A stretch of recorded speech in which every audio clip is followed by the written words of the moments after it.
पदकमलं श्रीगुरून् वैष्णवांश्च श्रीरूपं साग्रजातं सहगण रघुनाथान्वितं तं सजीवं साद्वैतं सावधूतं परिजनसहितं श्रीकृष्णचैतन्यदेवं श्रीराधाकृष्णपादान् सहगण ललिता श्रीविशाखान्वितांश्च यस्य प्रसादात् भगवत्प्रसादो यस्या प्रसादान्न गतिः कुतोऽपि ध्यायां स्तुवंस्तस्य यशस्त्रिसन्ध्यां वन्दे गुरुः श्रीचरणारविन्दं नमो महावदान्याय कृष्णप्रेमप्रदायते कृष्णाय कृष्णचैतन्य नाम्ने गौरत्विषे नमः।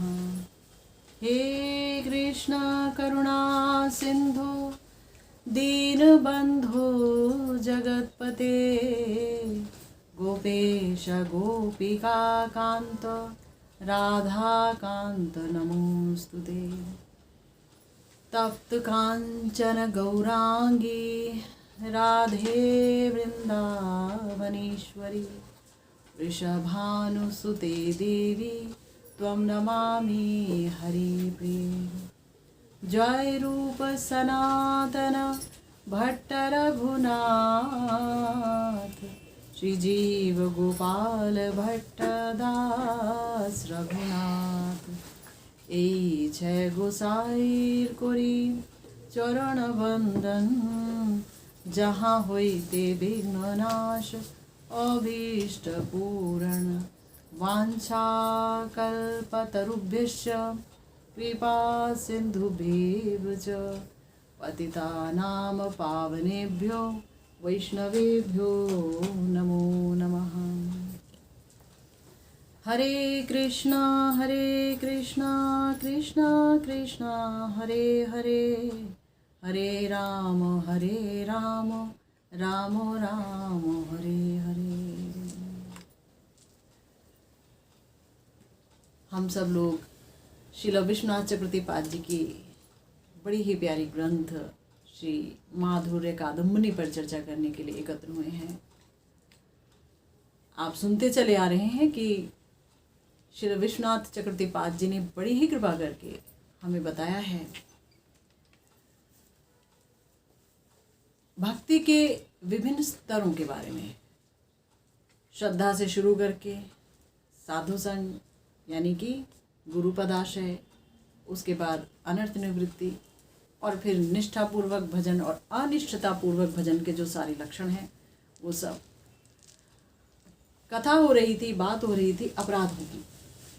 हम लोगों ने विस्तार में जाना सेवा अपराध के बारे में और नाम अपराध के बारे में।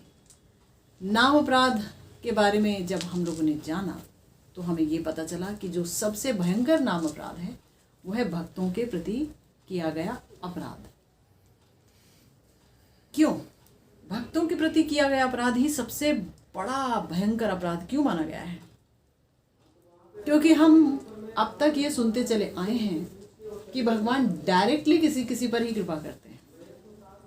बाकी जितनों पर भी कृपा की है आज तक वो भक्तों के द्वारा ही कृपा हुई है। भगवान की सीधी किसी के ऊपर भक्ति प्रदायिनी कृपा शायद ही कहीं हुई हो, बड़ी ही विरल है। लेकिन भक्त को आश्रय बना करके, भक्त को माध्यम बना करके ही भगवान को भक्ति देना पसंद है, कृपा करना पसंद है ना। भक्ति निरपेक्ष है, ये भी हम जानते हैं। जैसे भगवान सच्चिदानंदमय है, भक्ति सच्चिदानंदमय है। जैसे भगवान विभु हैं, भक्ति भी विभु है, वो सीमित नहीं है। और जैसे भगवान को बांधा नहीं जा सकता, किसी शर्त के अधीन नहीं किया जा सकता, ऐसे ही भक्ति को भी किसी शर्त के अधीन नहीं किया जा सकता। कोई भी भक्ति प्राप्त कर सकता है भक्ति महारानी की कृपा से। किंतु हाँ, एक महत को माध्यम बनाया जाता है। एक महत आते हैं तो भक्ति किसी के हृदय में संक्रमित होती है। हमने ये भी सुना, इससे भक्ति की निरपेक्षता की हानि नहीं होती। क्यों? क्योंकि महत के हृदय में स्थित भक्ति के द्वारा ही भक्ति संक्रमित होती है। तो वहाँ भी भक्ति ही कारण हुई भक्ति के आने का। महत के हृदय की भक्ति ही आई है, ठीक है। इससे भक्ति की निरपेक्षता की हानि नहीं हुई। तो जिन महत्व को भगवान ने इतना बड़ा माध्यम बना दिया भक्ति प्रदान करने का, या भक्ति के आने का एक माध्यम, और भक्ति वशः पुरुषः, भक्ति के वश में ही भगवान है ना। जिसको भक्ति मिल जाएगी और जो प्रेम के स्तर तक पहुंच जाएगा तो भगवान उसके वश में हो जाते हैं। हमने सुना कि भगवान न वेदों के अध्ययन के वश में हैं, न व्रतों के वश में हैं, न तपस्या के वश में हैं, लेकिन किसके वश में है? सत्संग के वश में है। सत्संग कौन देगा? महत देगा, महत देगा ना। इसीलिए जब जड़ भरत जी जा रहे थे और उनको महाराज रहुगण के कार्यकर्ता ले आए खींच के कि हमारे महाराज की पालकी वहन करो, हमारा एक कारिंदा बीमार है, तो जड़ भरत जी ने तो कुछ नहीं कहा, क्योंकि वो तो हरी इच्छा पर पूरी तरह निर्भर थे। भगवान जैसे लगाए हम वैसे लगे रहेंगे, है ना। तीसरा जन्म था उनका, महाराज भरत का, जड़ भरत जी के रूप में, तो लग गए उनके पालकी को ढो रहे हैं। और वो अब इतने ज़्यादा सतर्क थे क्योंकि महाराज भरत के रूप में एक मृग के अंदर आसक्ति हो गई। गुरुदेव कहते हैं कि आसक्ति भी लोक शिक्षा के लिए थी। ये आसक्ति किसके लिए थी? लोक शिक्षा के लिए, भक्ति को गुप्त रखने के लिए उनकी ये आसक्ति थी कि लोग उनके हृदय की भक्ति को जान ना पाए। और लोक शिक्षा भी देना है, भगवान अपने ही लोगों के द्वारा, निज पार्षदों के द्वारा ही लोक शिक्षा देते हैं, है ना। कितने सारे एग्जाम्पल्स हैं, लेने बैठेंगे तो कम ही नहीं होंगे। तो जड़ भरत जी के रूप में जब वो आए महाराज भरत, तो उनको अपने पिछले दोनों जन्म याद थे, मृग के रूप में भी और महाराज भरत के रूप में भी। तो इसीलिए वो जड़ के रूप में रहते थे, मूक बधिर के रूप में। उन्हें कोई कुछ भी कह लो, मारो, गालियां दे दो, कुछ भी कर दो, कहीं भी ले जाओ, वो कोई एतराज़ नहीं करते थे, कोई आपत्ति नहीं उठाते थे, कोई विरोध नहीं करते थे। और सतर्क भी थे कि कहीं कोई चींटी ना दब के मर जाए भाई, कहीं से फिर से किसी कर्म फल में हमको आना पड़े दोबारा से, और भगवत प्राप्ति में कहीं रह जाए, कुछ हमसे अपराध ना हो जाए, कोई पाप ना हो जाए। तो जब राजा रहुगण की पालकी को उठाकर वो चल रहे थे तो वो थोड़ा आड़ा तिरछा चल रहे थे, तो पालकी आड़ी तिरछी हिल रही थी। तो महाराज रहुगण को बहुत क्रोध आया। उन्होंने अपने कारिंदों से पूछा, वाहकों से, कि भाई ये क्या हो रहा है, पालकी आज ऐसे क्यों चल रही है, टेढ़ी मेढ़ी, हमको हिचकोले लग रहे हैं। सबने कहा ये जो नया व्यक्ति आया है वही जो है कभी रुकता है, कभी चलता है, कभी इधर हो जाता है, कभी उधर हो जाता है। तो महाराज रहुगण को बहुत क्रोध आया। हमने समर्पण कार्यक्रम में भी इस एपिसोड को बहुत दिनों तक प्रसारित किया। बहुत ज़्यादा क्रोध आया। क्रोध में वो गालियां देने लग गए जी जड़ भरत। और पता चला कि वो तो ज्ञान लेने के लिए जा रहे थे बहुत दूर उस पालकी में बैठ के। तब जड़ भरत जी को, जो कि कभी कुछ नहीं बोले, मेरे को बड़ा आश्चर्य होता है कि देखिए ये है महत की कृपा, जो कभी कुछ नहीं बोले, अपने को रिवील नहीं किए, प्रकाशित नहीं किए कि मैं कितना अच्छा भक्त हूँ।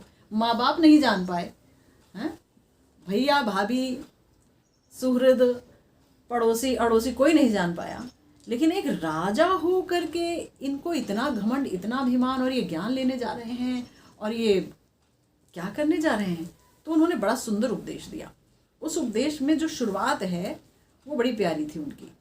रहु गणे तत् तपसा न याति न चेजया निर्वपणाद गृहाद्वा न छंदसा नैव जलाग्नि सूर्यैर बिना महत पाद रजो अभिषेक। बड़ी सुंदर बात कह दी कि हे महाराज रहुगण, महाजन के पद रज के अभिषेक के बगैर, यानी महत के, महत कौन? गुरुदेव एक परिभाषा देते हैं हमारे कि महत वो जिसके अंदर प्रेम हो, भगवत प्रेम हो, जिसके अंदर जितना प्रेम वो उतना बड़ा महत। प्रेम के तारतम्य के अनुसार ही महत्ता है ना। हमें सिर्फ प्रेम देखना है, भक्त में प्रेम होना चाहिए, तो वो उतना बड़ा महत। तो जीव में तो खैर अणु प्रमाण का ही प्रेम हो सकता है, उससे ज़्यादा प्रेम होता है हमारे शुक आदि नारद आदि जी में। न्यूना, ये क्या बोला, आपेक्षिक न्यूनाधिक प्रेम, है ना, कम ज़्यादा, हाँ, जीव से बहुत परिमाण में ज़्यादा। ब्रजवासियों में महान प्रेम, और प्रिया जी में परम महान प्रेम। तो वो परम महान भक्त हैं राधा रानी श्याम सुंदर की, है ना। और जीव उसका परिमाण ही कितना है, अणु परिमाण का जीव, उसके अंदर कितना भी प्रेम वो बटोर लेगा तो परिमाण तो अणु का रहेगा ना। लेकिन हम देखते हैं, हम सुनते हैं कि उस अणु परिमाण प्रेम के भी वश में हो जाते हैं श्याम सुंदर। किसी की चाकरी करने चल देते हैं, किसी के यहाँ बेस बना करके उसकी सेवा कर रहे होते हैं, है ना। हमारे कितने कितने सिद्ध बाबा जी महाराज हैं, उनके बारे में हमने सुना कि उनको जो है लूज मोशंस हो गए तो भगवान जो है उनके लंगोटियाँ साफ कर रहे हैं। तो वो कह रहे हैं कि प्रभु ये आप क्या काम कर रहे हो, अरे मुझे ठीक कर देते तो ये सब करने की नौबत नहीं आती। तो ठाकुर जी बोल रहे हैं कि नहीं नहीं, वही मैं ठीक नहीं कर सकता, प्रारब्ध का तो भोग करना होगा, प्रारब्ध भोग करके जल्दी जल्दी हमें पा जाओ, मगर आसान कर देंगे तुम्हारा ये सब, हम सेवा करेंगे ना, तुम हमेशा हमारी सेवा करते हो, एक दिन हमने कर ली तो कौन सी बड़ी बात है। तो एक अणु प्रमाण के प्रेम के भगवान इतने वश में हो जाते हैं।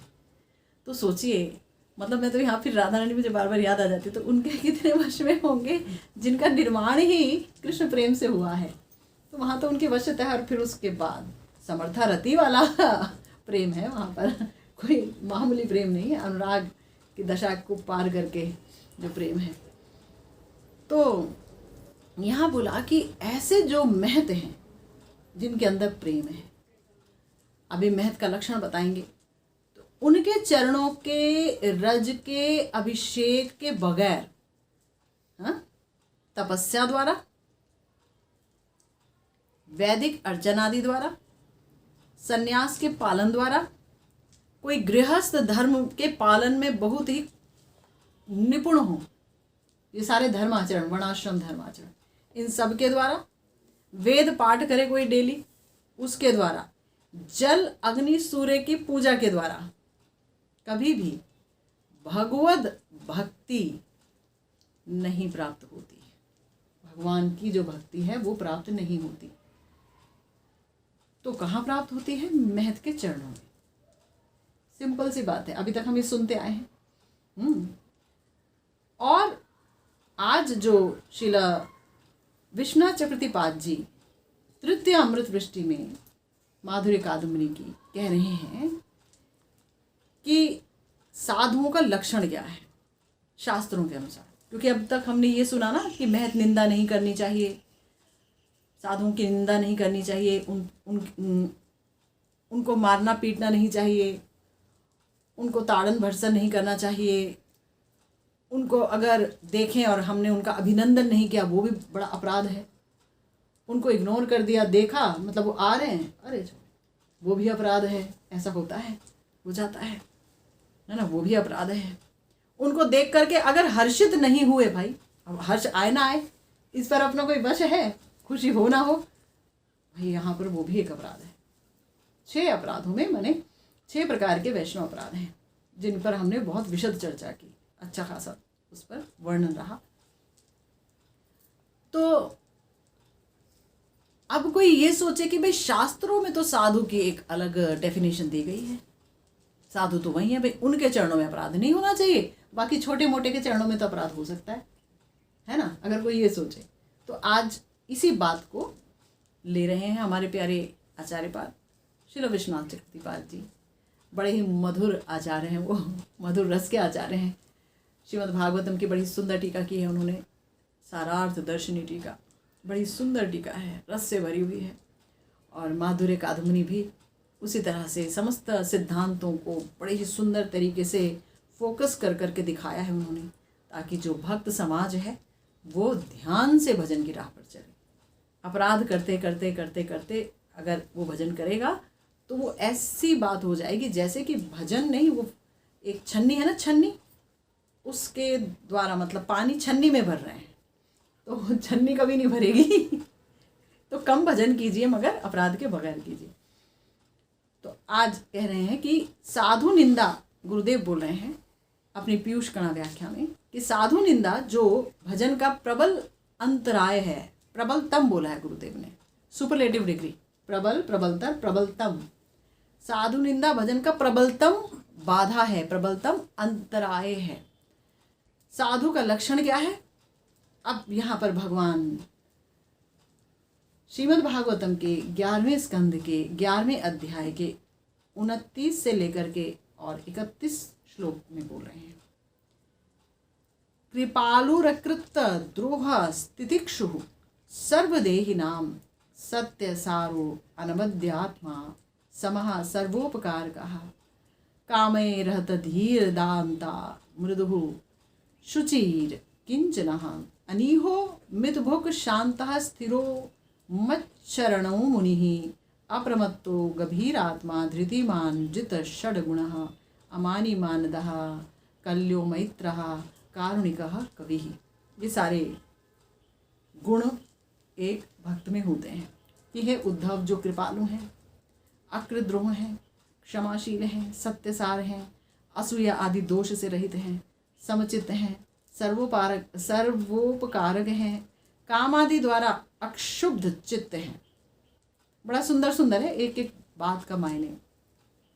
संयतेंद्रिय हैं, मृदु हैं, शुचि हैं, सदाचारी हैं, अकिंचन हैं, लौकिक क्रिया शून्य हैं, मित भुक हैं यानी कम खाते हैं, शांत हैं, स्थिर हैं, मुझ पर ही आश्रित हैं, अप्रमत्त हैं, निर्विकार हैं, धैर्यशील हैं, षड्गुण जयी हैं यानी जो भूख और प्यास की तरंग उन्हें उद्वेलित कर दे और उनका भजन छूट जाए, ऐसा ना हो। अमानी हैं, दूसरों को मान देते हैं, पर प्रबोधने दक्ष यानी दूसरों को समझाने में दक्ष हैं, शास्त्र आदि बताने में। मैत्र हैं, करुण हैं और कवि हैं, वे ही साधु श्रेष्ठ रूप में गण्य हैं। इतने लक्षण हैं साधु के, राइट, इतने लक्षण हैं साधु के, ठीक। और हमने पिछली दफ़ा ये बात जानी थी, गुरुदेव ने बड़ी ही ओपनली बोला कि इतने लक्षण देखने की कोई ज़रूरत नहीं है। अगर किसी ने तिलक लगा रखा है, कंठी पहनी हुई है, तो वो साधु है। वो कैसा है, क्या करता है, क्या नहीं करता है, नोट बनाता है, इधर उधर करता है, ये सब आपको देखने की आवश्यकता नहीं। जिसके नाम का उसने आश्रय ले रखा है और जिसके नाम का वेश ले रखा है वो देखेगा। ये हमारे चिंतन का विषय नहीं है। हमारे चिंतन का विषय ये है कि उन्होंने आखिर भगवान को ही और सिर्फ भगवान को ही अपना समझा है ना। और उनके नाम पर वो जो कुछ करें, ये ठाकुर जी की प्रेरणा है, लीला है। लीला समझिए और प्रणाम करते चलिए आगे, है ना। क्योंकि जो ये भजन है ना, भजन, ये भजन ये समझ लीजिए बड़ी मुश्किल से मिलता है। प्रिया प्रियतम का भजन तो बहुत ही मुश्किल से मिलता है। ब्रह्मांड भ्रमिते कौनो भाग्यवान जीव, गुरु कृष्ण प्रसादे पाए भक्ति लता बीज। भक्ति लता बीज बड़ी ही मुश्किल से मिलता है। ब्रह्मांड भ्रमिते कौनो भाग्यवान जीव, मतलब इतना भ्रमण किया हमने 84 लाख योनि में, आए गए, ऊपर नीचे इतने लोगों में गए, तो किसी भाग्यवान व्यक्ति को ही सदगुरु का आश्रय मिलता है और उन्हें भक्ति लता बीज देते हैं वो मंत्रों के द्वारा, हरिनाम के द्वारा। और अगर उसको श्रवण कीर्तन के द्वारा उस बीज का सिंचन नहीं करेंगे, तो मान लीजिए किसान ने बीज बो दिया, भूमि उर्वर थी, बीज बो दिया, लेकिन उसमें जल तो डालेगा। अगर श्रवण कीर्तन रूपी जल नहीं पड़ेगा तो वो बीज अंकुरित नहीं होगा। और फिर बीज को अगर लता बनना है और श्री कृष्ण के चरणों से लिपट करके प्रेम रूपी फल को प्रसव करना है, उसके लिए उस लता का भी हिफाजत करनी होगी, उस लता की भी रक्षा करनी होगी। लता की रक्षा कैसे होगी? अपराध रूपी हाथियों से बचाना होगा। उसमें भी जो नाम अपराध है, वैष्णव अपराध है, वो भयंकर मैड हाथी है, पागल हाथी।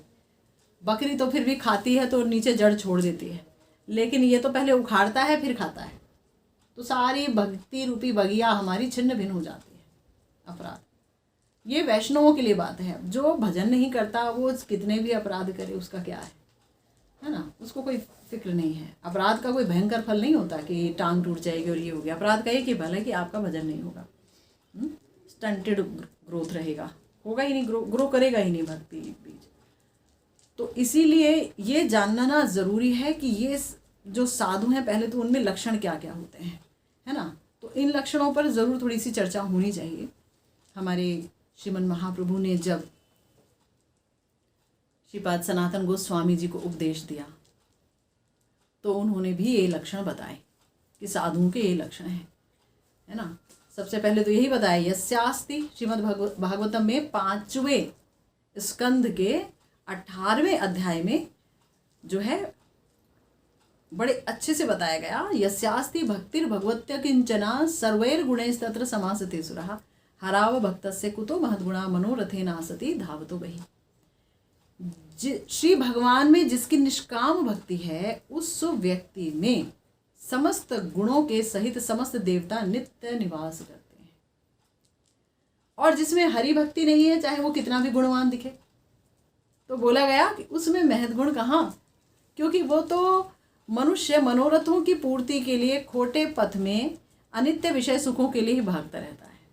जो विषय की तरफ भाग रहा है, चाहे वो कितना भी सत्यवादी हो, चाहे वो कितना भी परमार्थ में लगा हो, उसकी भगवान में कोई श्रद्धा नहीं है, मगर वो जितना भी भाई सबसे प्यार से बात करता हो, कई सारे कुएं खोद दिए हों उसने, कई हॉस्पिटल्स बना दिए हों, तो भी बताया कि वो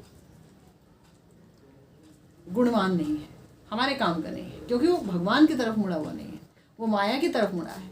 वो ये सब क्यों कर रहा है? प्रेस्टीज के लिए, सम्मान के लिए, प्रतिष्ठा के लिए। भगवान के भक्त की सहायता नहीं हो रही है ना।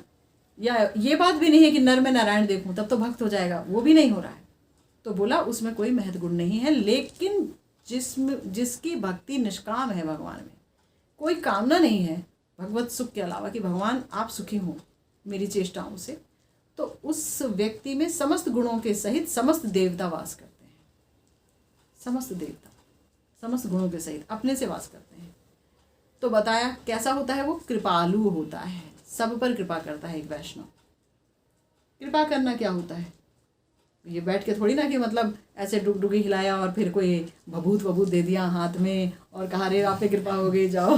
हमने तो ऐसे लोगों की लाइनें बहुत लगी रहती हैं, है ना। इस तरीके के लोग भी होते हैं कि जो सवाल पूछ रहे होते हैं, बोलते हैं आप समोसा खा लो, चटनी लगाई थी कि नहीं? चटनी नहीं लगाई थी तो ग्रह निवारण हो सकते आपके, है ना। कल इमली की चटनी के साथ खाना, आपके बच्चा ठीक हो जाएगा। ठीक है ऐसे भी लोग, तो वैसी कृपा नहीं, कृपालु होता है। वैष्णव जन तेने कहिए जे पीर बराई जाने दे, कि सब त्रिताप से ग्रस्त हैं सारे लोग, देहात्म बुद्धि वाले लोग जो देह को ही आत्मा समझते हैं, त्रिताप से ग्रस्त हैं और जन्म मृत्यु जरा व्याधि से ग्रस्त हैं बेचारे, बारंबार आने जाने से ग्रस्त हैं, अविद्या के मारे हैं। तो उन्हें सब पर दया आ जाती है कि सब भजन की तरफ क्यों नहीं आते हैं। वो दयालु होता है। दूसरा बताया कि वो शत्रुता रहित होता है, अकृद्रोह, किसी का वो शत्रु नहीं होता, वो किसी को शत्रु समझता ही नहीं। कोई उसका कितना भी बुरा कर दे तो सोचता है प्रभु आपने से ऐसे ही प्रेरणा दी होगी, कोई बात नहीं, हमारे कोई पाप ही कम हुए हैं, हमारी निंदा करता है तो पाप ही समाप्त हो रहे हैं, भगवान उनका भला करे। बदला लेने की नहीं सोचता, क्योंकि एक बात देखिए, एक ही तो मन है। अब या तो उसमें द्वेष रख लो और या उसमें प्रेम रख लो। प्रेम के लिए तो सफाई करनी होगी ना, यहाँ प्रेम आकर के वास करे किसी दिन, या इसमें उसमें ये दोष वो दोष है, वो ऐसा यही करते रहेंगे, क्या किया फिर भजन कब होगा। इसीलिए बताया कि शत्रुता रहित रहता है। तीसरा सत्य वाक और सत्य आचरण युक्त होता है, क्योंकि सत्य भगवान की सेवा करता है। सत्यम परम धीमहि, ठाकुर जी परम सत्य हैं, उनसे बड़ा कोई सत्य है ही नहीं। तो इसलिए उसके वाणी में सत्यता होती है, उसके आचरण में सत्यता होती है, सत्य आचरण होता है, समदृष्टि होता है, सब पर समान दृष्टि उसकी होती है। सब भगवान के विभूतियाँ हैं, सब भगवान इनके अंदर बैठे हुए हैं, सब चलते फिरते मंदिर हैं ठाकुर जी के। सारे प्राणियों में उसकी समबुद्धि होती है, किसी से नफरत नहीं होती, किसी से प्रेम नहीं होता है ना। लेकिन यहाँ पर भी एक है बात कि जो वैष्णवतम है उससे तो शास्त्र ही कहते हैं कि उससे प्रेम करो, और जो मध्यम लेवल का भक्त है, यानी कि जो भक्ति में दृढ़ निश्चय है, पूरा दृढ़ है, मध्यम वो है, और जो भगवान से विरुद्ध हैं, विमुख हैं, उनकी उपेक्षा करते हैं, किंतु जो भगवान की तरफ हैं वो उनका सम्मान करते हैं, और जो अज्ञ हैं उन पर कृपा करते हैं, ऐसे वैष्णव मध्यम दर्जे के कहलाते हैं। और जो सबको भगवतमय देखते हैं वो उत्तम होते हैं। तो मध्यम वैष्णव का ही आश्रय लिया जाता है भजन में। परमहंस का आश्रय नहीं लिया जा सकेगा। परमहंस तो हर जगह सामान देख रहा है, उसे तो कहीं कुछ दिख ही नहीं रहा। अब जब कहीं कुछ दिख ही नहीं रहा तो वो कैसे बताएंगे कि आप जो है भक्तों के प्रति अपराध मत करना, या ये देख के चलना, वहाँ मत जाना, ऐसा ऐसा। वो तो सब जगह सामान देख रहे हैं। बड़े मतलब माइन्यूट सी बात है ये। इसलिए आश्रय लेना होगा पहले मध्यम भक्त का, धीरे धीरे उनमें भी उत्तमता आएगी। फिर उसके बाद बताया वो निर्दोष हो, दोष रहित हो, दाता हो। दाता क्या है? दाता माने जो उसका भगवत भजन है, अनुभव है, ज्ञान है भगवान के बारे में, तो उसके दान करने में सकुचाए नहीं। ठाकुर जी इस प्रकार से हैं, ऐसे भजन करो। दाता हो, कोमल चित्त हो। भक्ति इतनी प्यारी है कि भक्ति का बीज लगता ही कोमल चित्त में है। मतलब भक्ति का बीज, जैसे कि आप देखिए, अगर बंजर भूमि है तो वहाँ हम कोई बीज डाल दें और सोचें कि यहाँ खेती होगी, तो नहीं होगी। भूमि अच्छी होनी चाहिए। तो जहाँ कोमल भूमि नहीं होगी ना, तो वहाँ आर्द्रता नहीं होगी, कोमलता नहीं होगी, तो वहाँ भक्ति का बीज लगेगा नहीं। शक्ति होगी, दोष दृष्टि होगी, कटुता होगी, शिकायतें होंगी समाज से, दुनिया से, और कहेंगे हम भजन करेंगे, तो फिर थोड़ा मुश्किल है भजन करना। तो वो व्यक्ति कोमल चित्त होता है, दूसरों के दुख से वो जल्दी ही पिघल जाता है। और फिर वो पवित्र होता है, अकिंचन होता है, यानी कि श्री कृष्ण के लिए समस्त त्यागने वाला होता है। श्री कृष्ण के सुख के लिए उसे मतलब किसी को भी त्यागने में, कोई भी चीज़ त्यागने में उसे दिक्कत नहीं होती है। अकिंचन होता है, सबका उपकार करने वाला होता है, शांत होता है, यानी कृष्णनिष्ठ होता है। कृष्णनिष्ठ, देखिए ये जो है ना कृष्णनिष्ठता, ये शांत भाव का एक गुण है। शांत भाव है ना, कृष्ण निष्ठा, भगवान में निष्ठा और अन्यत्र निष्ठा की अनुपस्थिति, ये शांत भाव का मुख्य गुण है। इनमें भगवान के प्रति कोई वात्सल्य रस नहीं है, सख्य नहीं है, ठीक है ना, और इनमें दास्य रस भी वैसा नहीं है। इनके अंदर जो रस है वो शांत भाव की, प्रभु मेरे दाता शिरोमणि हैं, मेरे प्रभु को किस चीज़ की कमी है, आपका दर्शन पाऊँ तो सब कुछ हो जाए। गुरुदेव एक बड़ा अच्छा एग्जाम्पल देते हैं कि जब नरसिंह भगवान आविर्भूत हुए प्रहलाद जी की रक्षा के लिए, और वो लड़ रहे हैं और मारा हिरण्यकशिपु को, पसीने पसीने हो गए। ठाकुर जी की लीला, वो तो एक इशारे में सब कुछ प्रलय कर दें तो भी पसीने पसीने ना हो, और यहाँ पर दिखा रहे हैं कि मारा मैंने हिरण्यकशिपु को, चीर डाला, और श्रमित होकर के दिखा रहे हैं एकदम क्रोध में है। तो प्रहलाद जी ने ये नहीं कहा कि प्रभु आप कब से श्रम कर रहे हैं, आपको मैं जल तो लाऊं, जल से सेवा करूं, आपके चरण दबा दूं। मेरे भगवान को किसी की सेवा की आवश्यकता नहीं है, वो तो षड ऐश्वर्य युक्त है। यह है शांत भाव का भजन, ठीक है। तो उनकी भगवान में पूर्ण निष्ठा प्रहलाद जी की, और अन्य जगह निष्ठा का अभाव।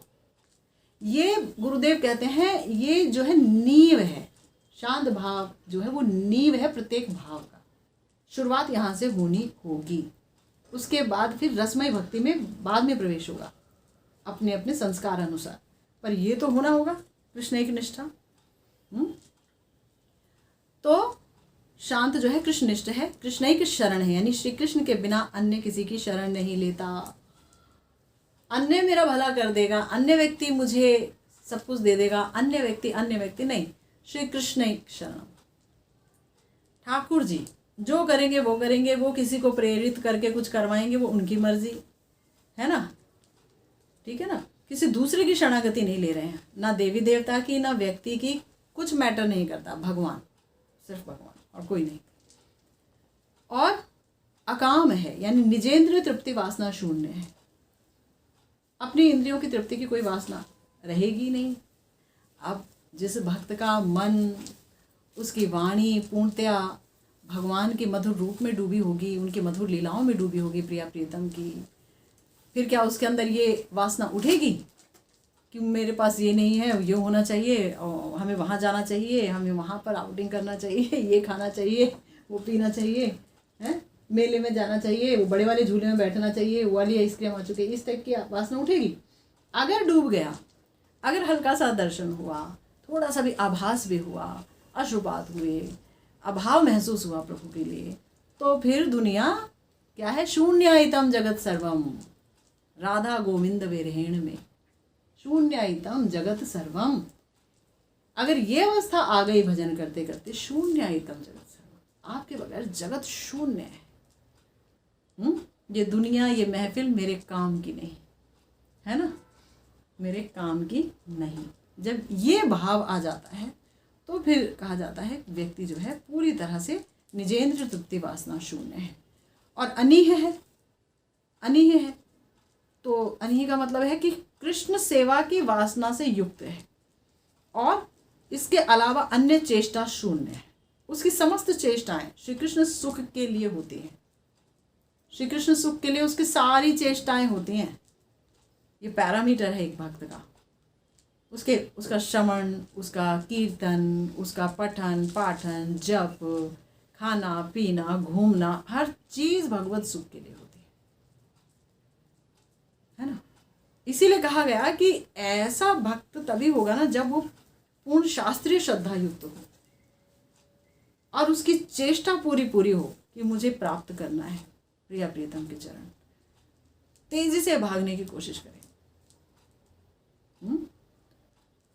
तो आगे बोला गया श्री कृष्ण सेवा वासना व्यतीत चेष्टा शून्य है और स्थिर हो, भजन में स्थिरता हो, धीरता हो, धैर्य हो, अधीर ना हो जाए, हाय हाय मुझे क्यों नहीं मिल रहा। स्थिर हो, लगा रहे करता रहे।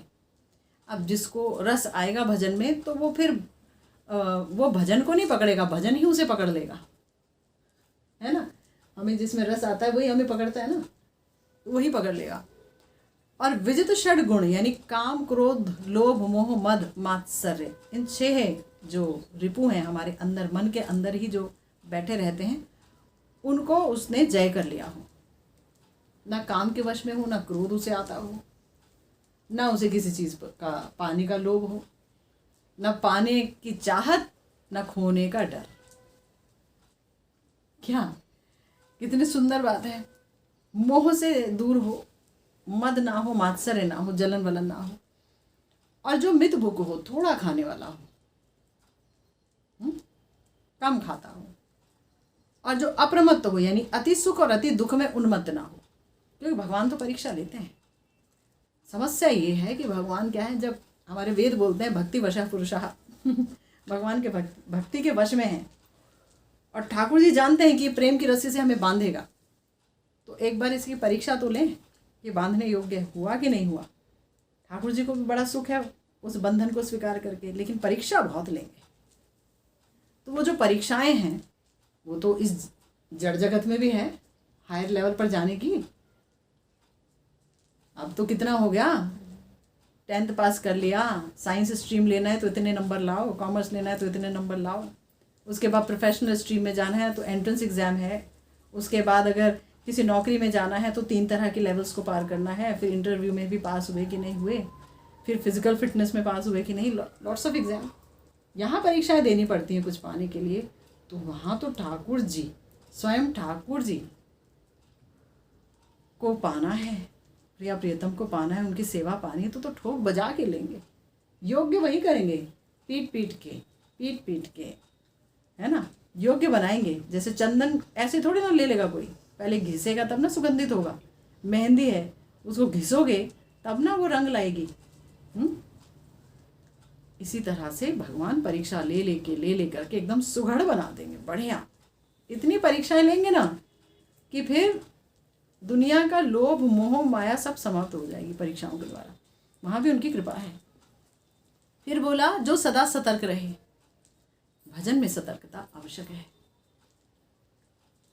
ऐसा ना हो कि हम भजन कर रहे हैं और हमने फॉर ग्रांटेड ले लिया भजन को, इतनी माला है कर दी और टांग दिया, ये लो जी झोली माला टंग गई। सदा सतर्क रहे, अब अपराधों से सतर्क रहे, किसी का अपमान तो नहीं हो जाएगा, सतर्क रहे। बहुत ज़्यादा जहाँ वैष्णव का आवागमन है वहाँ ना ही जाए तो बेहतर, क्योंकि कहीं ना कहीं दोष दृष्टि आ गई तो, कहीं कोई कानाफूसी करने लग गया तो वो पता है देखो वो आ रहा है, उसने पता है ये किया वो किया, लोगों को चटकारे लेने में मज़ा आता है।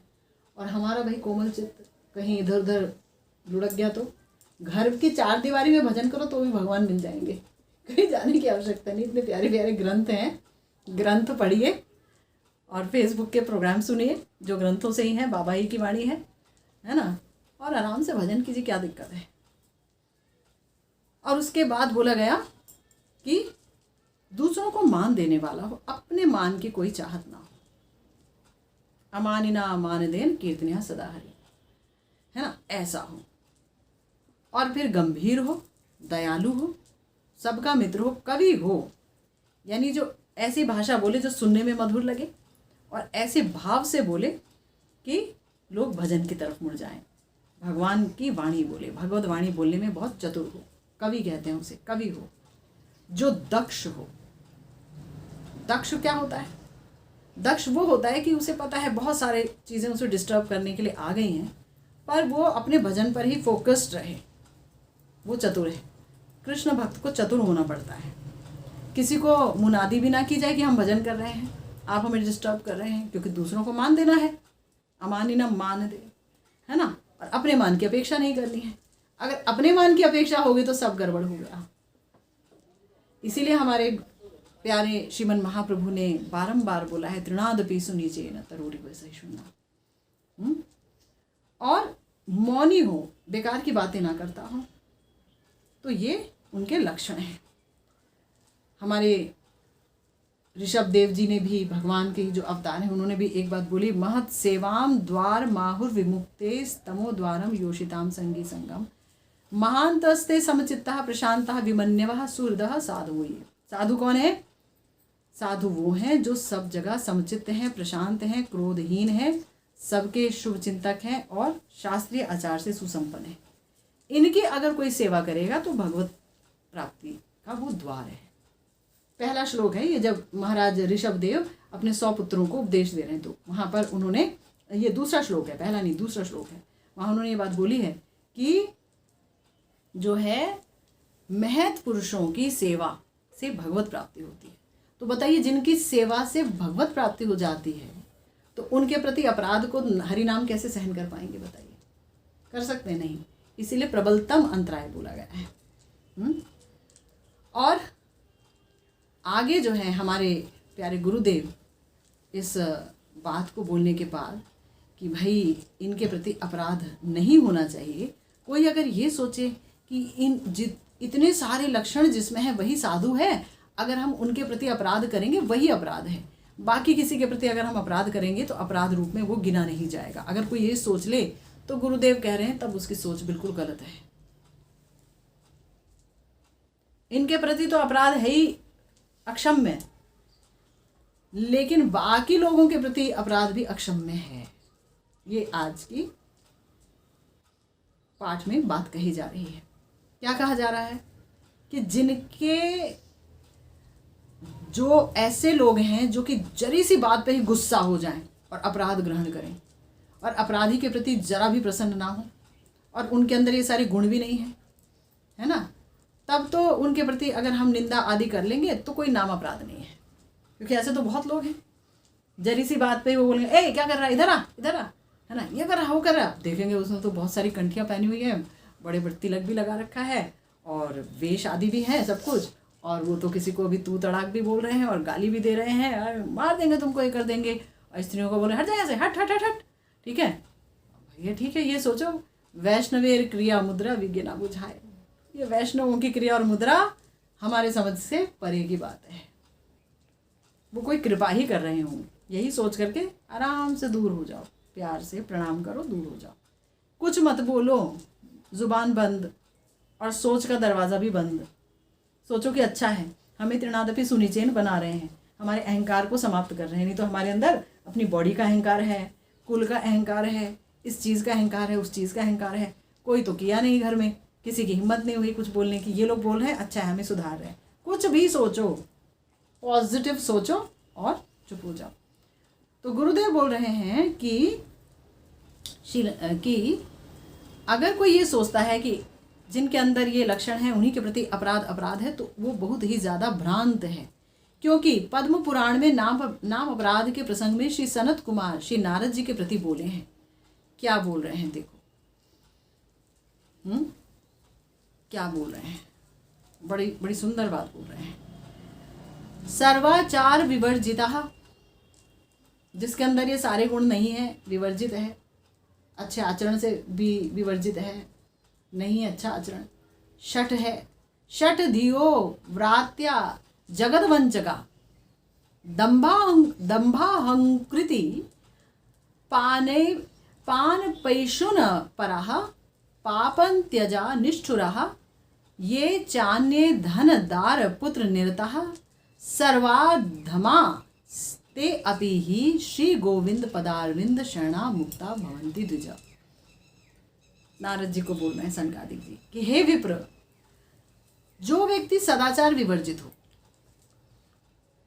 भगवान का भजन तो कर रहा है पर हो सकता है कि उसके अंदर वैष्णव सदाचार की कमी हो, नहीं नहा पा रहा हो, सुबह जल्दी जल्दी, है ना, दिख नहीं रहा है कि कहाँ तिलक कहाँ गया, और या फिर बाएं हाथ से उठ के जल पी रहा हो, बाएं हाथ से कुछ कर रहा हो, उसे आचरण वाचरण नहीं पता कुछ भी, और कोई सोचे ये कैसा वैष्णव है, आचरण तो है ही नहीं इसमें, है ना। शठ बुद्धि हो कि तुम अगर यहाँ आए तो तुमसे कैसे फ़ायदा उठाना है, बस यही दिमाग में चलता हो कि इसके पास क्या है, ये कहाँ काम करता है, थोड़ा ये जाना जाए, ये जाना जाए। शठ बुद्धि हो या पतित हो, उसके आचरण बड़े गंदे हों, वंचक हो, लोगों को धोखा देने में बड़ा मज़ा आता है उसे, ठीक है ना।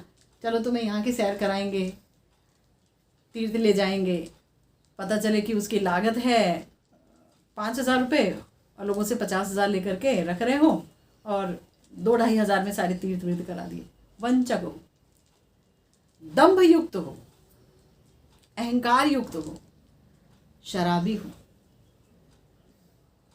ध्यान से सुन लो, शराबी हो, पद्म पुराण का श्लोक है, हिंसा परायण हो, मारपीट करता हो, अधार्मिक हो, अंत्यज हो, नीच हो, निष्ठुर हो, धन पुत्र दारा आसक्त, उसकी आसक्ति बस अपने धन पे हो, पुत्र में हो, बच्चों में और पत्नी में हो, बस आहार बाहर को नहीं मानता, और हर प्रकार से अधम हो। अगर वो भी श्री गोविंद के चरण में शरणागति लेगा तो वो संसार से मुक्त हो जाएगा। इस वाक्य से इस प्रकार के दुष्चरित्र व्यक्ति भी यदि भगवान का भजन करें तो उन्हें साधु बोलना होगा। साधु बोलना होगा। बाबा ने एक बात डेफिनेटली बता दी कि अगर ये भगवान का भजन करें, बड़ी ध्यान से सुनो, जो भगवान का भजन करते हैं उनमें ये सारी जो चीज़ें हैं नहीं होती हैं, लेकिन मान लो अगर किसी में ये सब है और अब भगवान के भजन के लिए आया है, लेकिन वो ये सब कर चुका है, जैसे कि जगाई मधाई सब कुछ कर चुके हैं, तो वो तो महापापी बोले गए, महापातकी बोले गए, ठीक है। अब अगर उन्होंने माला उठाई, चलो उन पे तो भगवान की डायरेक्ट कृपा हो गई, तो तुरंत सद्गुणों से युक्त हो गए, और अभी तो हम यहाँ पर कली से लड़ाई कर रहे हैं और अपने अंदर के षड्रिपुओं को नहीं जीत पाए हैं, और ये जितने सारे दुर्गुण हैं वो तुरंत माला उठाते ही चले जाएंगे, ऐसा थोड़ी ही होता है। इट टेक्स टाइम, समय लगता है। जो जगह जितनी गंदी हो वहाँ सफाई में उतना ज़्यादा समय लगता है ना, नाम की रेगड़ करते करते। और अभी उसने माला उठाई है, बेचारे ने 16 माला कर रहा है। धीरे धीरे समय आएगा, धीरे धीरे बदलेगा, बदलते बदलते समय लगेगा, लेकिन हो सकता है उसका क्रोध ना गया हो, आसक्ति ना गई हो, बहुत सारे दुर्गुण दिख ही जाएं, तो भी उसको साधु बोलना है। आगे बोला कि भगवान ने श्रीमद् भगवद गीता में अपने श्रीमुख से अर्जुन जी के प्रति कहा, अपि चेत सुदुराचारो भजते माम अनन्य भाग साधुरेव समन्तव्यः सम्यक व्यवसितो हि सः। ये श्लोक बहुत इंपॉर्टेंट है, आँख खोलने वाला श्लोक है। बारंबार बोला गया है कि इस श्लोक को हमेशा गांठ बांध के रखना होगा कि जो अनन्य चित्त से मेरा भजन करते हैं, अगर वो सुदुराचार भी हो तब भी उसको साधु बोलना होगा, क्योंकि उनका व्यवहार बड़ा मनोरम है। व्यवहार क्या हुआ कि मेरा ही भजन करते हैं, मेरे अलावा अन्य को नहीं मानते, भजन में देवी देवता का भजन नहीं करते हैं, है ना। अगर वो सुदुराचारी भी हों, यानी परदारा, पर स्त्री पर भी आंख डालते हों, दूसरों के धन पर भी आंख डालते हों, तो भी यहाँ ठाकुर जी कह रहे हैं आप उनकी निंदा नहीं कर सकते, क्योंकि वो साधु हैं। अब ठाकुर जी ने बोल दिया वो साधु हैं, देन हम नहीं होते कोई भी ये बोलने वाले कि वो असाधु हैं, क्योंकि बता रहे हैं यहाँ पर कि श्रील ग्रंथकार यानी श्रील विश्वनाथ चक्रवर्तीपाद जी ने भगवत गीता की भी टीका लिखी है, बड़ी सुंदर टीका है उनकी। वहाँ भी उन्होंने ये बात कही है कि जो श्री कृष्ण के अलावा देवताओं का भजन नहीं करते, जो भक्ति के अलावा ज्ञान कर्मादि का भी अनुष्ठान नहीं करते, जगत भगवत कामना के अलावा उनके अंदर में राज्य सुख की भी कामना नहीं है कि भाई मेरे को राज्य का सुख मिले, कहीं मुझे पदाधिकारी बना दे, वो भी नहीं है, और वो अनन्य भाग कहलाए जाएंगे, वो साधु हैं कि एक का ही भजन करते हैं, भजन भी करते हैं, गान भी गाते हैं, ये भी करते हैं, वो भी करते हैं। अभी उनको बोला जाए कि आपको यहाँ हमने सोचा है होम मिनिस्टर बनाया जाए, और कहेंगे नहीं मुझे कोई इंटरेस्ट नहीं है होम मिनिस्ट्री में, ठीक है, लेकिन मैं जहाँ पर हूँ वहाँ से अपना खूब पैसा बना लूँगा, ठीक है ना। अगर वो ये भी करें तो भी वो साधु हैं, ठीक है, तो भी वो साधु हैं। इस प्रकार के अनन्य भक्ति के उदय होने से गुरुदेव कह रहे हैं, इस प्रकार का अगर अनन्य भक्ति किसी के हृदय में उदित होगी और वो निरपराध हो, तब तो एकदम ही बात बन जाएगी, लेकिन तो भी स्वभावतः ही वो कृष्णेतर वस्तु में उसकी अरुचि जन्म जाएगी। यानी कि अनन्य भक्ति जो है वो कृष्णेतर वस्तु में अरुचि को जन्मा देती है। वैराग्य, ज्ञानम च वैराग्यम, ये दोनों चीज़ें अपने से उदित हो जाती हैं भगवान के भजन में आते ही, ज्ञान और वैराग्य। इसलिए हम देखते हैं कोई अंगूठा छाप भी है, उसके अंदर भी बड़ा ज्ञान आ जाता है, भगवत ज्ञान, और बहुत अच्छा ज्ञान देने लायक होते हैं। ऐसे यहाँ पर 2-4 लोग हैं जो कि बहुत स्कूल का मुंह नहीं देखा है उन्होंने, लेकिन वो बहुत अच्छा बोल सकते हैं भगवान के बारे में, और वो बहुत अच्छा जानते हैं, गीता भागवत के श्लोक अच्छे से जानते हैं, आस पास ही बैठे हैं हमारे, है ना, तो है ना वो बहुत अच्छे से जानते हैं। तो अगर अनन्य भक्ति है तो वो कृष्णेतर वस्तु में उसकी अरुचि आएगी ही। कृष्णेतर वस्तु यानी कृष्ण के अलावा जो अन्य वस्तु है वही तो अज्ञान है और वही असत है। कृष्ण के अलावा हर चीज़ असत है। परिभाषा असत की मत पूछो, सत्य की पूछ लो। सत्य के अलावा जो कुछ है वो असत है। ये मत पूछो जी असत क्या है, क्या नहीं सोचना चाहिए, कहाँ नहीं जाना चाहिए।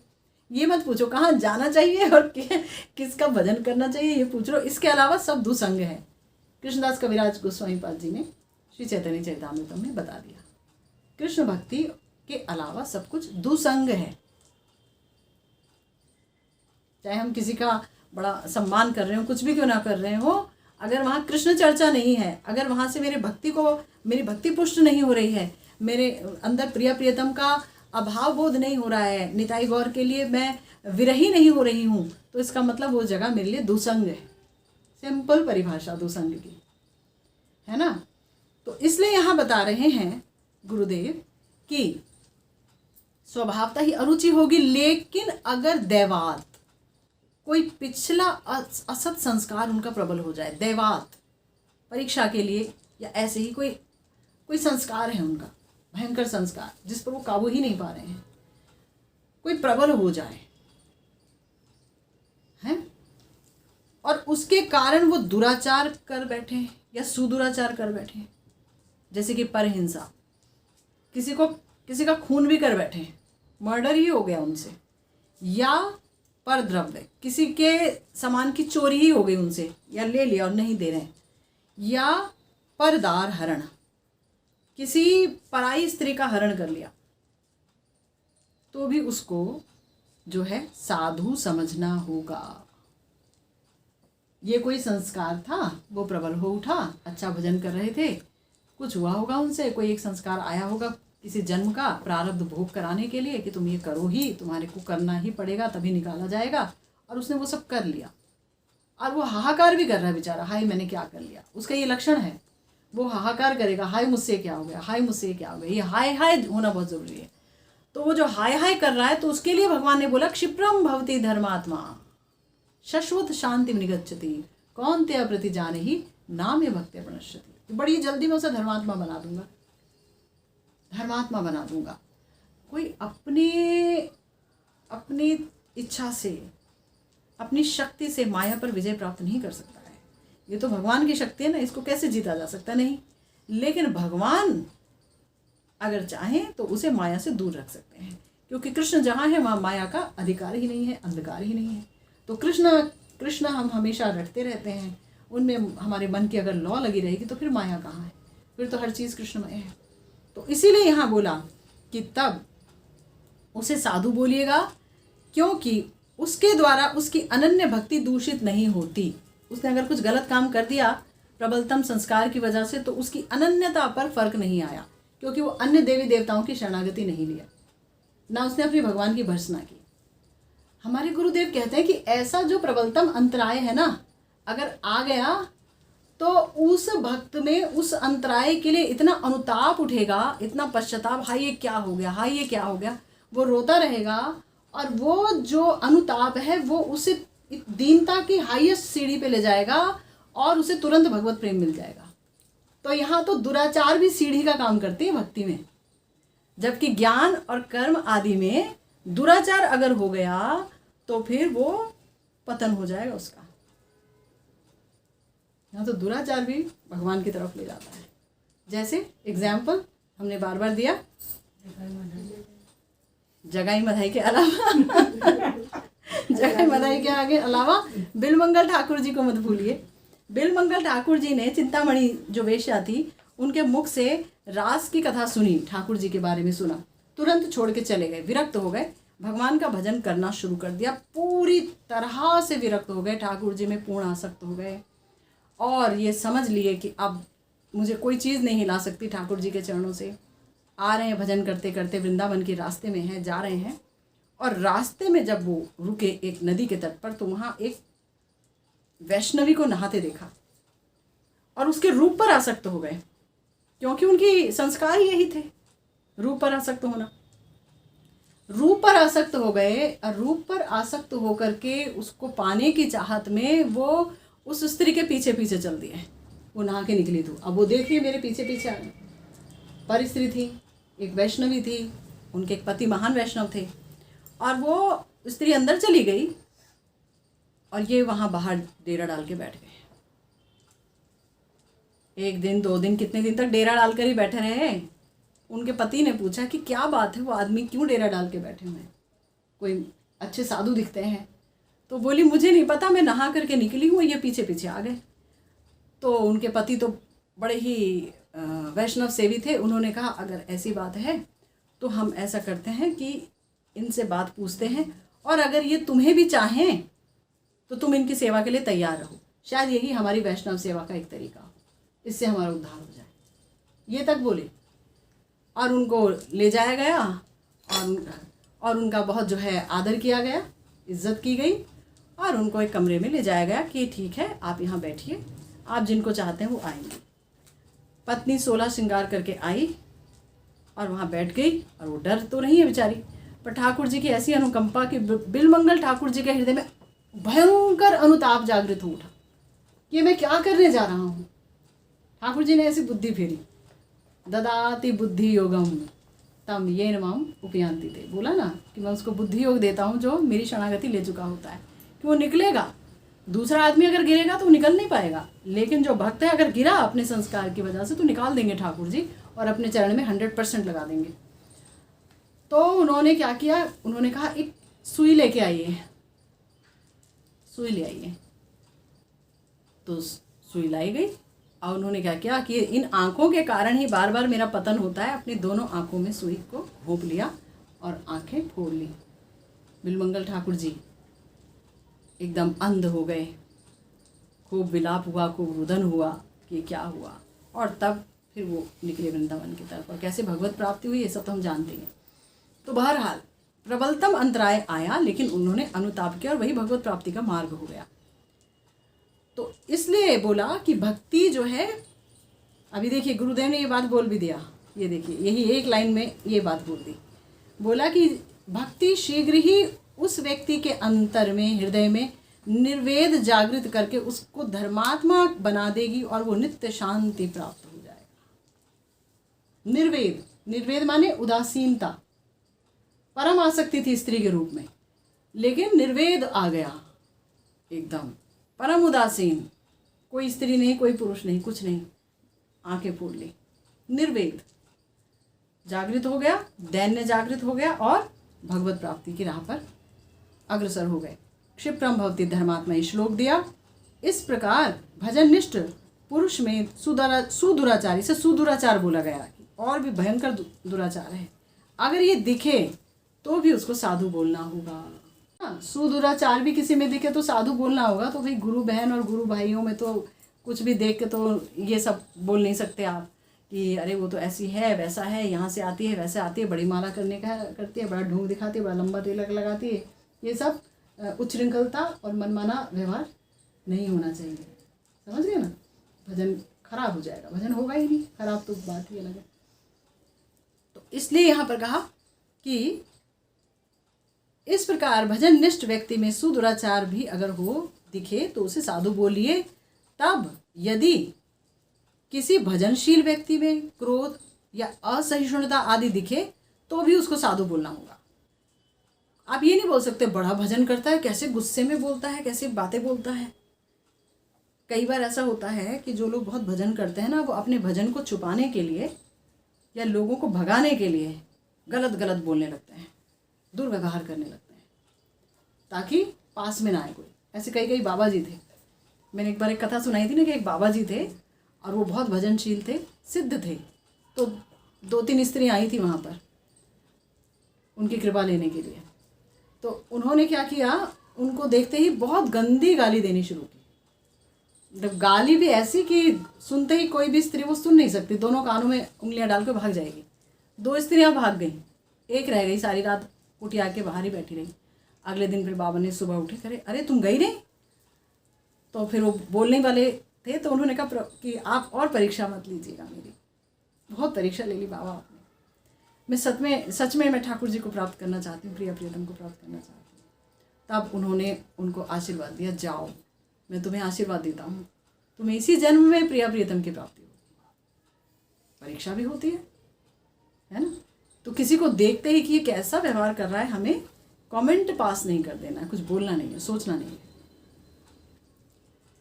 तो इसीलिए श्रीमन महाप्रभु ने जो है कहा है नहीं, फिर उसके बाद हाँ ये बोला गया कि अगर किसी में क्रोध असहिष्णुता हो तो भी साधु समझना होगा, और उसकी निंदा अगर किसी ने की तो वो साधु निंदा रूपी नाम अपराध में ही गिनी जाएगी, इसमें कोई संशय नहीं। इसलिए इस प्रकार के साधु निंदा आदि अपराध की उपेक्षा ना करके मतलब इस प्रकार के अपराध की, इस प्रकार के यानी कि ऐसे लोगों का भी नाम अपराध नहीं करना है, नहीं तो कल्याण नहीं होगा। भजन जीवन में किसी के प्रति भी हमारे द्वारा कोई अपराध ना हो, निंदा ना हो। इसीलिए श्रीमन महाप्रभु ने नाम भजन कार्य को चरम दैन्य की एक दिशा दिखा दी।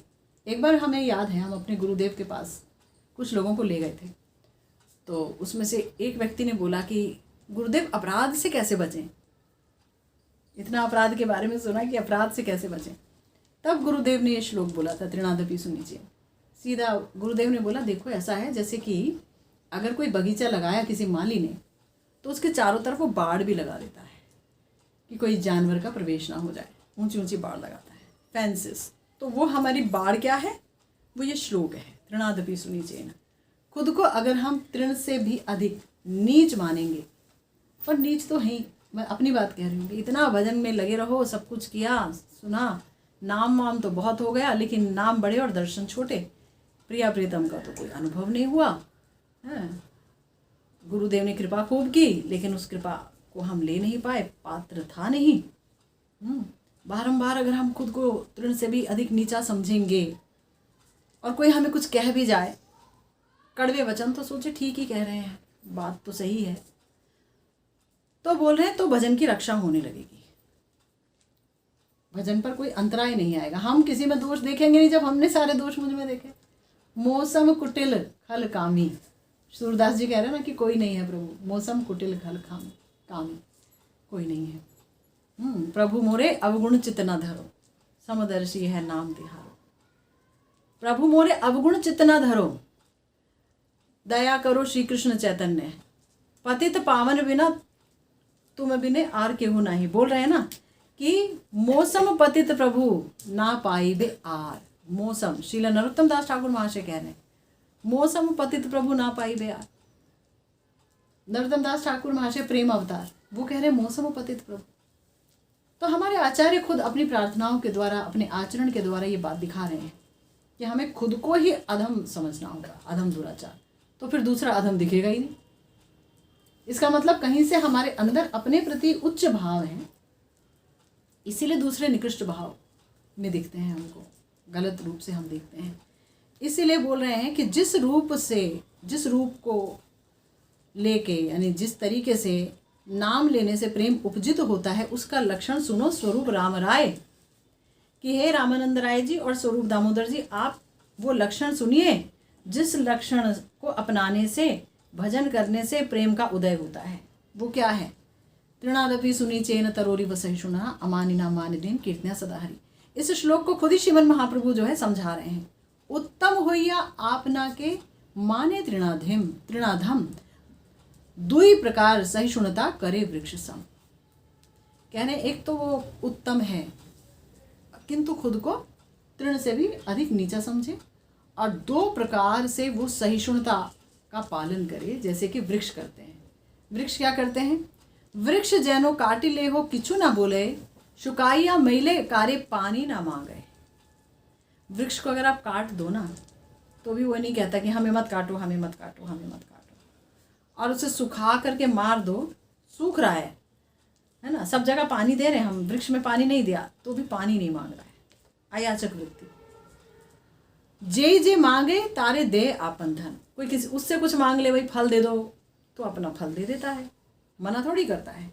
घर में वृष्टि सहे आने करे रखन। खुद तो धूप भी सहता है, वृष्टि भी सहता है, दूसरों की रक्षा करता है। उत्तम हुईया वैष्णव हौवे निरभिमान। वैष्णव तो उत्तम होते ही हैं क्योंकि भजन में लगे रहते हैं, परंतु वो निरभिमान रहे, ना अपने भजन का अभिमान हो, ना अपने धामवास का अभिमान हो, ना अपनी किसी पदवी का अभिमान हो। कोई अभिमान हो ही नहीं, एक ही अभिमान हो, मगर ऐसा थोड़ी ना कि अभिमान नहीं होगा। यही कि मैं भगवान के दासों का अनुदास हूँ। अभिमान रही तो हम रह ही नहीं सकते। अहंकार है तो उसमें अभिमान भी होगा ही। तो उत्तम हुईया वैष्णव हौबे निरभिमान, जीवे सम्मान दीबे जानी कृष्ण अधिष्ठान। प्रत्येक जीव का सम्मान करना होगा ये सोच करके कि इसके अंदर श्री कृष्ण है, जो कि है भी। श्री कृष्ण के अंश क्षीरोदकशायी विष्णु परमात्मा के रूप में हर एक के हृदय में बैठते हैं। तो हर एक व्यक्ति, हर प्राणी भगवान का चलता फिरता मंदिर तो है ही, है ना। तो द्वेष नहीं कर सकते हैं। ए मतो होइया जे कृष्ण नाम लय, कृष्णेर चरणे तार प्रेम उपजाए। परम पुरुषार्थ प्रेम अपने से नहीं उपजता, इस तरह से नाम लेना होगा, तब श्री कृष्ण के चरण में प्रेम उपजेगा। नहीं तो बारंबार हरि नाम करेंगे, अपराध के कारण कभी कोई भाव उत्पन्न नहीं होंगे। गुरुदेव कह रहे हैं कि साधक जो हैं, जो साधारण साधक हैं, उनकी बात तो दूर रही, महापराक्रमशाली व्यक्ति भी वैष्णव अपराध से रक्षा नहीं पा सकते। श्री चैतन्य भागवत में वर्णित है, शूलपाणी सम यदि भक्त निंदा करे, भागवत प्रमाणे तथापि शीघ्र मरे। है ना। कोई बहुत बड़ा व्यक्ति, बहुत महापराक्रमी व्यक्ति भी अगर वैष्णव अपराध करेंगे तो वो मरेंगे, भयंकर हालत हो जाएगी। एक बार हमारी किसी महत से बात हो रही थी, तो वो बता रहे थे कि एक बहुत बड़े कोई आचार्य थे, कोई साधु थे, और प्रिया जी के लिए खूब रोते थे। तो वो 14-15 साल तक की किसी लड़की को देखते थे, उसको एकदम आलिंगन कर लेते थे। अब उनके भाव तो ये हो सकते हैं कि मेरी प्रिया जी आ गई, है ना, प्रेम से आलिंगन करते थे। किसी ब्रजवासी की किसी ने उनको देखा ऐसा करते हुए तो बहुत मारा उनको, और वो कह रहे हैं मुझे मारो मत, रो रहे हैं, और खूब मारा। तो वो गए ठाकुर जी के आगे, राधा रानी को बोले, हे प्रिया जी, इनका कोई अनिष्ट ना होने पाए, जो उन्होंने मुझे मारा, इनका कोई अनिष्ट ना होने पाए, ये मुझे समझ नहीं पाए, हे प्रिया जी, इनका अनिष्ट ना होने पाए। वो व्यक्ति गए घर में, और अचानक ही उनका घर और उनके समेत, परिवार समेत सब जल गया, राख हो गया सबका सब, इतना भयंकर हुआ। तो इसलिए कहा कि अगर शूलपाणी जैसा भी भक्त की निंदा करता है तो फिर वो मरता है। सर्व महाप्रायश्चित जे कृष्णेर नाम, वैष्णव अपराधे से ही नाम लय प्राण। देखिए, सुबुद्धि राय जी को जब नवाब साहब ने अपनी पत्नी के कहने पर वो पानी वानी पिला दिया था ना, यवनों का जो स्पर्शित पानी की, जैसे पी करके धर्म नष्ट हो जाता है, कुछ ऐसा खिला दिया था। तो सुबुद्धि राय जी प्रायश्चित जानने के लिए जगह जगह भटके, और जब महाप्रभु के पास आए कि भाई प्रायश्चित क्या है, तो उन्होंने कहा भगवान का नाम लीजिए, उससे बड़ा महाप्रायश्चित और कुछ नहीं है, ठाकुर जी का नाम लीजिए। तो बोला कि ऐसा नाम जो कि सर्व महाप्रायश्चित है, अगर कोई लेता है तो उसको तर जाता है, लेकिन अगर कोई वैष्णव अपराध कर देता है तो वही नाम उसका प्राण ले लेता है।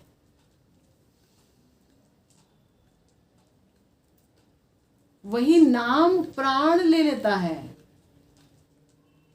तब वो तारते नहीं है हरि नाम, तब वो बदला लेते हैं। जैसे ठाकुर जी स्वयं राक्षसों का वध कर देते हैं, तो ऐसी राक्षसी अगर हमारे अंदर ये बात आ गई, इसकी निंदा करो, उसकी निंदा करो, अरे वो ऐसा ऐसा है, तो मरते हैं। इसलिए नाम कीर्तन का फल अगर आपको पाना है, धन्य होना है, तो हमारे श्री चैतन्य चरितामृत में बोला गया, ना लोइबे कारो दोष, ना कोरिबे कारे रोष, प्रणमहो सवार चरण। ना किसी का दोष देखिए और ना किसी पर क्रोधित होइए, सबके चरणों में दंडवत करते रहिए, बस हरि नाम सुप्रसन्न रहेंगे। तो ये थी आज की भागवती चर्चा आपके लिए, जहाँ पर हमने वैष्णव अपराध के बारे में चर्चा की। अभी इस चर्चा को आगे भी जारी रखा जाएगा, आगे भी बहुत कुछ है जो हमने नहीं जाना है, जो कि हमें अच्छी तरह से जानना चाहिए, ख़ास तौर से वैष्णव नाम अपराध के बारे में, जो कि भजन का प्रबलतम अंतराय है। तो इस चर्चा को आगे जारी रखी जाएगी, श्रीमन महाप्रभु ने चाहा तो। इसी के साथ आज की भागवती चर्चा यहीं विश्राम लेती है। जय जय श्री राधे श्याम, श्री गुरु निताई गौर सीतानाथ प्रेमानंदे, हरि हरि बोल।